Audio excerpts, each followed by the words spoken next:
안녕하세요. 김다니엘입니다. 제가 북한 선교의 사명이 있기 때문에 몇 년 전부터 모퉁이돌 선교회를 통해서 북한교회 지하교인들에게 성경책을 공급하는 그 선교 헌금을 매달 일정량 하고 있습니다. 그렇게 몇 년이 되었습니다.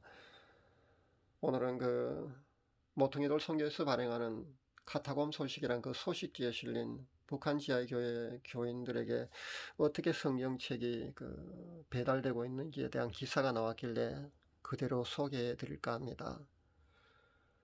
선생님, 저 중국에서 나왔습니다. 만나고 싶습니다. 전화를 거인 여인의 목소리를 알아채는 일꾼은 깜짝 놀라서 수화기를 떨어뜨릴 뻔했다. 그녀는 일꾼이 사역하는 곳에서 몇 번 성경 공부를 하고 다녀갔는데 여느 북한 사람 같지 않은 점들이 있어서 일꾼은 그녀가 마지막으로 다녀간 이후 전화번호를 바꿨다. 그런데 새로운 연락처로 그녀가 전화를 한 것이었다.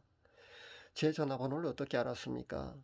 일꾼의 물음에 여인은 대꾸를 하지 않고 전화를 끊어버렸다. 일꾼은 혹 자신을 잡으러 나온 북한의 특무가 아닐까 하는 그런 염려가 됐지만 일단 만나는 봐야겠다는 생각이 들어서 약속 장소로 나갔다. 그런데 모처모시의 모습을 드러낸 여인은 다짜고짜 책 이야기부터 꺼냈다. 책이 급해서 나왔습니다. 조그만 책 그거 주시라요. 그녀가 말한 책은 성경책이었다.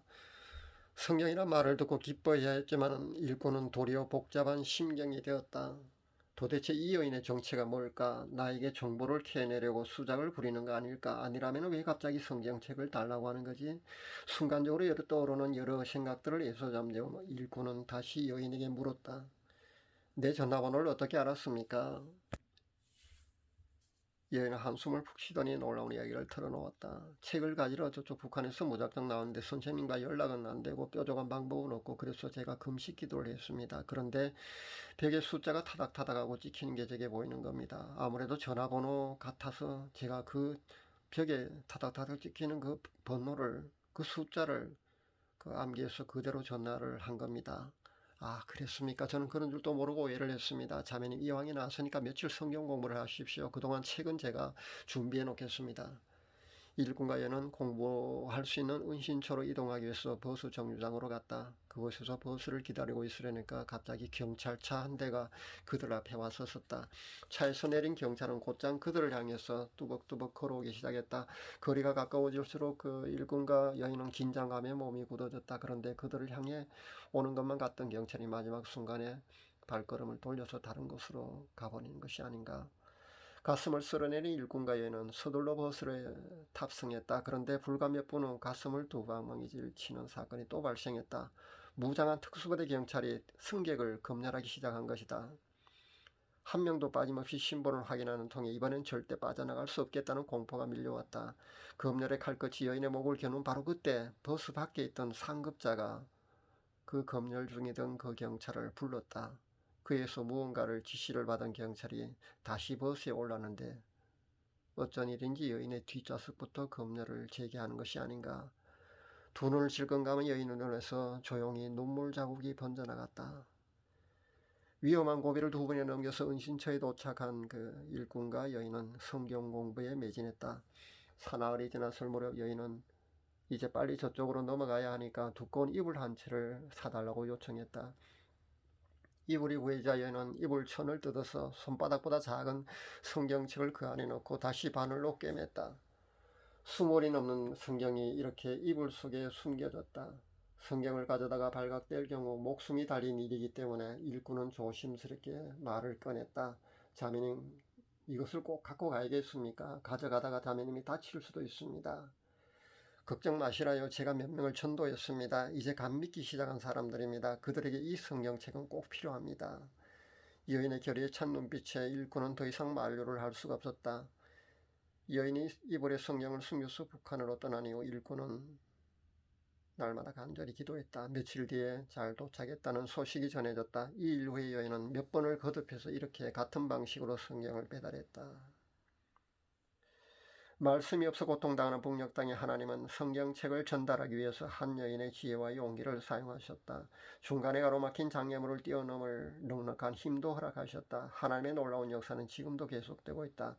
힘들고 어려운 상황 속에서도 당신의 백성들에게 성경을 배달하고 당신의 돌보심을 드러내시는 하나님의 능하심을 찬양한다. 이것이 바로 그 카타콤 소식지에 실린 북한 지하교회 교인들에게 어떻게 성경책이 배달되고 있는 데 대한 기사입니다. 여러분, 남북한 통일이 제가 늘 일관되게 주장하고 있습니다만 수년 내에 있을 것 같습니다. 빠르면 올해나 내년일 수도 있습니다. 평화 통일이 되지 않을 것 같기 때문에 우리가 많이 기도해야 합니다. 평화 통일이 되지 않는다 할지라도, 아픔과 고통 후에 통일이 된다 할지라도 그 통일은 반드시 자유 통일이어야 하고 복음 통일이어야 합니다. 위에서 정말 눈물을 흘려서 위에서 기도를 많이 해야 합니다. 왜 그러냐면은 한국교회가 여전히 배도와 한국교회의 큰 죄악들에 대해서 한국교회 차원에서의 회개가 저는 없을 것으로 보기 때문입니다. 그 회개가 따른다면 하나님이 아마 평화 통일도 허락해 주실 줄로 압니다. 그러나 제가 보기에는 거의 가능성이 없습니다. 그렇기 때문에 아픔과 고통 후에 통일이 된다면은 그 아픔과 고통, 그러니까 그 피해가 경감될 수 있도록 우리 크리스찬들은 통일에 대비해서 하나님께 눈물로 기도를 많이 해야 된다는 겁니다. 북한 지하교회 교인들의 신앙은 순교자적인 신앙입니다. 예수님을 믿는다는 것은 목숨을 걸어야 할 정도로 아주 위험한 일입니다. 그만큼 그들은 순교자적인 신앙을 소유하고 있습니다. 우리처럼 이렇게 편하게 예수님을 믿지 않습니다. 우리가 반드시 본받아야 되고, 우리도 북한 지하교회 교인들의 순교자적인 신앙을 우리도 소유해야 된다고 봅니다. 우리 주님 공중 강림하실 때 우리가 휴거되려면 그 휴거 대상자는 저는 순교자적인 신앙을 소유한 사람이라고 저는 봅니다. 그럴 때 우리가 넉넉히 휴거 대상자로 휴거될 수 있다고 저는 봅니다. 위에서 기도 많이 하시고요. 북한 지하교회 교인들의 순교자적인 신앙에 우리는 도전을 받고 우리도 그런 순교자적인 신앙을 소유할 수 있어야겠습니다. 오늘은 북한 지하교회 교인들에게 어떻게 성경책이 배달되고 있는지를 거기에 대한 기사, 상황을 제가 카타콤 소식지에 실린 내용 그대로 여러분에게 전달해 드렸습니다. 감사합니다.